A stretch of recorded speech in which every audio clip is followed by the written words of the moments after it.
I started to realize how critical this can be for a weight loss program. Hey guys, I get a ton of questions on intermittent fasting and why I've been practicing it for so long. So I wanted to run through the 5 major reasons I have found it to help me with my weight loss and maintenance of 30 pounds now for the past 3 years. I'm Carly. For anybody who's new to my channel, I enjoy helping people transition to a whole food, plant-based lifestyle in order to help them lose weight, as well as maintain their milk supply during lactation and provide healthy meals for their families. Let's just talk about what intermittent fasting is for a second. So fasting in and of itself can be even more beneficial than intermittent fasting, but I haven't been able to practice that in quite some time because in 2018 I was pregnant, 2019 I was breastfeeding, and currently I'm still breastfeeding. So it's not recommended for anybody who has to retain a lot of calories throughout the day. So typically pregnancy, nursing, and anybody who's over the age of 70, I believe, but don't quote me on that, ask your doctor. Or I have some great references. This is The Longevity Diet by Dr. Walter Longo. He specializes in longevity research, and Dr. Greger's How Not to Diet goes into fasting and its implications for weight loss and how beneficial it can be for people. So fasting can be anything from a day to 40 days. Not recommended without being monitored by a physician. But intermittent fasting, anybody can do. Now, anytime you're restricting your eating patterns is basically termed intermittent fasting. It's kind of a buzzword these days. It's more like intermittent feeding because there's a certain duration of the day that you're not going to be taking in any food, and then there's a portion of the day where you're going to get all your calories and then refrain from eating the rest of the day. So I was pretty skeptical about this personally, but the more I read about it from reputable sources and the more I started practicing, I started to realize how critical this can be for a weight loss program. And not just a weight loss program, but I suffer from autoimmune conditions, so it's been incredibly helpful in helping me overcome those. That's actually my main drive behind it. The weight loss is just kind of a great side effect. So my typical feeding window is between like 9 a.m. and 3 p.m. So there's like that 6-hour duration where I'm getting in the majority of my calories. I eat 2 larger meals per day and snacks if I feel like it. So basically intermittent fasting is just restricting the time frame that you eat throughout the day. So instead of eating 3 meals, breakfast, lunch, and dinner, I'll typically just eat a large breakfast around 9, 10 o'clock, and then a large late lunch around 2 o'clock. And then I won't eat from 3 o'clock on until the next morning. I'm not big on 3 meals a day. It's just never been something my body was really comfortable with. I don't like digesting well into the night. It's really uncomfortable. And the more research they do, the more that they find that you don't really need 3 meals a day. That's totally something that was created by our society. Breakfast, lunch, dinner. It's just another way to sell more food. Back in caveman days, do you really think they sat down at a certain time 3 times a day and had a big meal? No, it's very unlikely that our bodies have become attuned to this 3 meal per day structure in such a small evolutionary time frame. I don't buy it, but if it works for you, fantastic. I'm just giving you what's worked for me. Yes, everybody's different, but we're all kind of the same at the same time. So I hope any of this resonates with you to help you along your weight loss journey.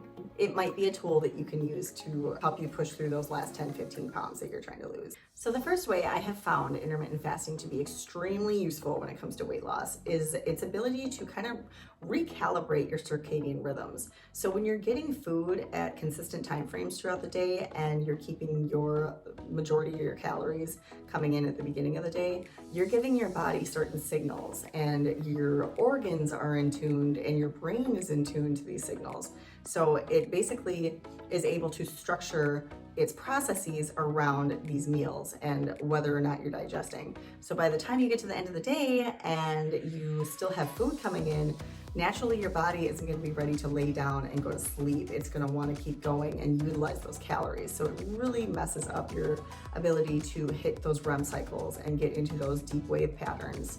that are so essential at night in order to wake up the next day feeling refreshed and clear-headed instead of waking up groggy and heading for the donut shop instead of a smoothie. You know, it's really that dramatic. Sleep deprivation has such a huge impact on your ability to lose and maintain weight loss. So if you found value in that tip, make sure you give this video a thumbs up. So the second reason intermittent fasting has been crucial for my weight loss regimen is because I don't have to worry about having the willpower to stay away from super fatty or sugary or salty foods at night. I don't have to worry about, oh, what am I gonna have for dinner? Maybe I should have some junk because my willpower is so diminished by the end of the day that I'm literally gonna eat the most calorically, most tantalizing thing in front of me. You don't care anymore at that point. You just want to get in calories, and you want to get in a high amount of calories that are super, super, super effortless. So you don't want to prepare anything. You don't want to run to the grocery store. You want to reach in your cabinet and grab the most appealing, easy looking thing. That's where a lot of people get into trouble with their weight loss, because you cannot maintain a linear progression on your weight loss if you're relying on willpower at the end of the day to refrain from eating super, super stimulating foods like cookies and cakes and any kinds of crackers or chips or any processed foods, really. So at the end of the day, when I'm super tired and I will literally shove anything into my mouth, it's so nice just to be able to not think about it at all. At that point in the day, I'm not even hungry because my body has become so in tuned to the intermittent fasting and the types of the day that I typically eat that I don't even think about food. It doesn't even occur to me to have cravings or to have to plan a meal. You know, you just go about your night. I just take care of my baby. I make sure she's fed, and I'm able to focus on all the other things I have to take care of at the end of the night. The third thing I want to mention is the lack of indigestion while you're sleeping. So usually people will eat really, really late into the night, and then they lay down to sleep and have all sorts of problems sleeping because of their indigestion. Obviously, you're going to have problems digesting, for one, when you're laying down, but for two, when you're not moving, you're not being active at all. You're literally trying to lay down and not be active. So you're going to have problems letting that food digest that's sitting in your system. But not only that, but the digestive process actually interrupts your body's ability to reach those deep brain waves that I talked about in the first portion of this video. So ultimately, zero indigestion means better sleep, and better sleep equates to easier weight loss. The fourth way intermittent fasting has really helped me step up my game when it comes to this passive weight loss maintenance is the ability for me to maximize my calorie burn during my workouts in the morning. So before I started intermittent fasting, I would get up and immediately run to the kitchen, super excited to get my giant bowl of oatmeal that I thought was necessary in order for me to go on my run or go do my workout. So for whatever reason, we have this preconceived notion that we need a bunch of calories in order to go burn a bunch of calories, but it really doesn't make any sense because our bodies are calorie storing machines.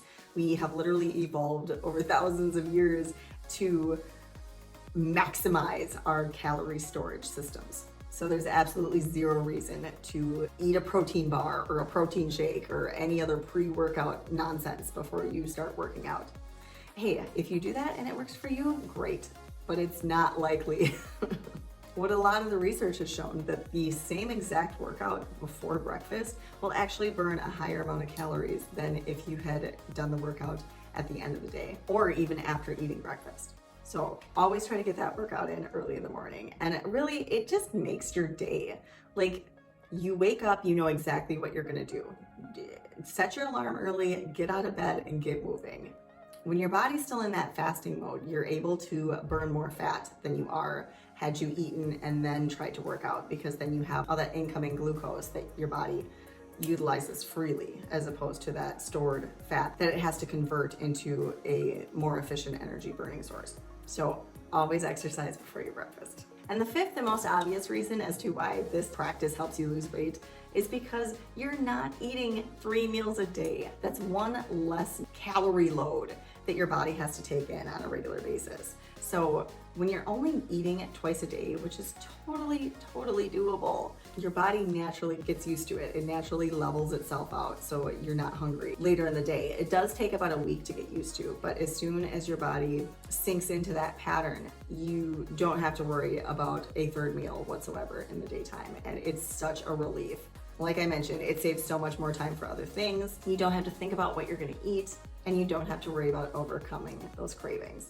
If you're interested in learning more about weight loss, make sure you subscribe to my channel. I touched base on this topic often because I think it's super fascinating, the way your body fluctuates depending on what you're taking in and what kind of activities you're doing throughout the day. So thanks for hanging out, guys. I'll see you next time.